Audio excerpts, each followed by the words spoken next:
종목, 오늘 신규 종목 하나 준비했습니다. 신규 종목 5,520원에 덕산 하이메탈 편입했고요. 자리를 옮겨서 상세하게 설명드리도록 하겠습니다. 네. 예, 덕산 하이메탈. 오늘 이 종목 같은 경우는 이제 강소 기업입니다. 덕산 하이메탈. 이제 여러 가지 종목들 있죠. 덕산 하이메탈인데, 제가 이 종목은 하이트 리스트에 관련되기도 하지만, 제가 분석하고 리서치를 하다 보니까, 이런 기업도 있었구나. 이제 제가 말씀을 드릴게요. 덕산 하이메탈인데, 이게 2011년도부터 계속 국제 가정용으로 차량용 디스플레이 ACF라고 있죠. 숄더볼. 이게 뭐냐면, ACF가 디스플레이하고 기판 있죠.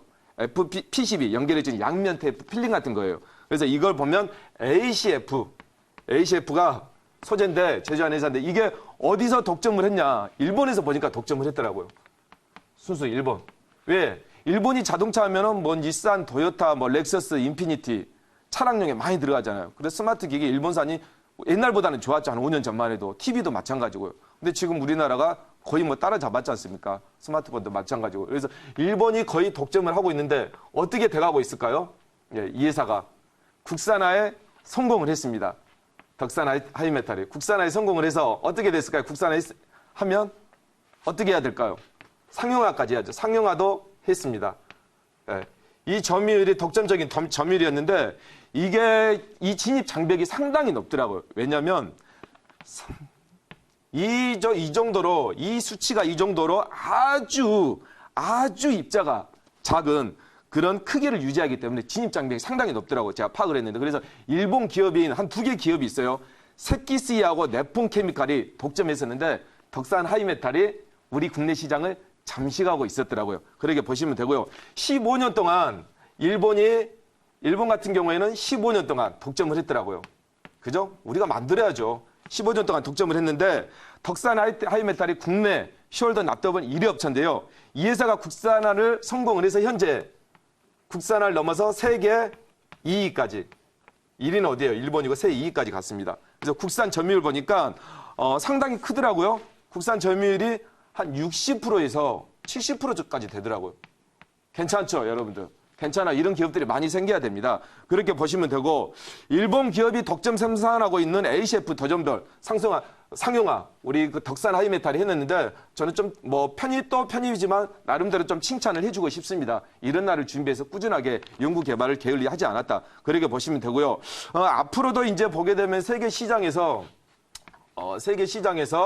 이제 어떻게 보면 이제 하이트 리스트도 있지만 이 기업으로 보시게 되면 이제 그 부분이 일본에 대해서 좀 대항마도 되겠지만 어때요? 아까 점유율 같은 것도 보니까 독일에서도 점유율했던 독일 같은 경우에도 중국에서도 전기차가 이제 활성화되니까요. 그리고 미국도 마찬가지고 이 부분에서 앞으로 성장성이 되게 무궁무진하다. 그렇게 말씀을 드리면서 질문 받아보도록 하겠습니다. 네, 제가 질문 한번 해보겠습니다. 네. 자, 덕산 하이메탈 소재 주로 편입을 하시는 건데 네. 오늘 화이트리스트 배제 이제 가기에서 결정이 났습니다. 그래서 이번 달 말부터 이제 시행에 들어갈 거로 보여지는데 그런 부분에서 저는 소재주는 계속 갈 거라고 보고 있습니다. 그래서 덕산 하이메탈도 그런 부분에서 어떤 성장성을 좀 좋게 보고 있는데 실제로 만약에 이제 일단은 가기에서 결정이 났다고 하더라도 시행되기까지 저는 합의할 가능성도 있다고 보거든요.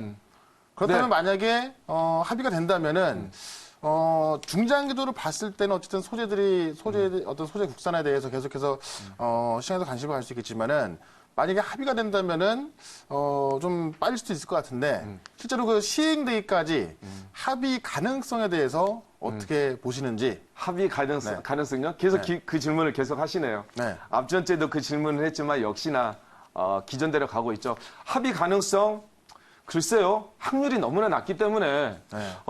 미국에서 중재를 한다고 하지만 글쎄요. 미국이 어느 나라하고 더 친할까요? 저는 그냥 객관적으로 일본하고 친하다고 봅니다. 네. 당연하죠. 경제대국이. 미국의 점유율, 자동차 같은 경우에도 마찬가지고 반도체도 일본 점유율이 더 많거든요. 그래서 쉽게 손들어주지 못하는 상황인데 제가 이렇게 보면 말씀드릴 것 같아요. 1등하고 2등하고 3등인데 2등하고 2등이 3등을 때려요. 그럼 1등에서는 어떻게 하겠습니까? 싸움을 중지하기 위해서 어느 정도 지켜봐야 돼요.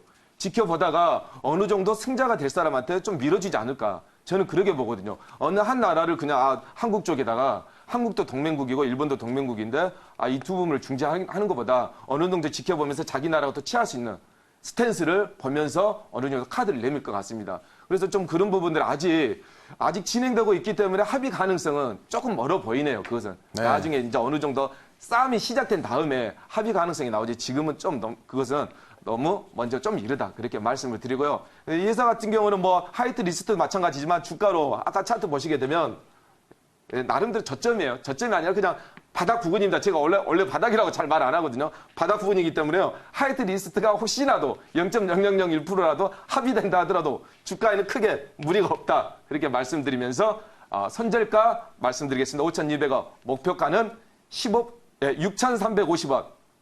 말씀드리겠습니다. 우리 차현덕 매니저님. 네.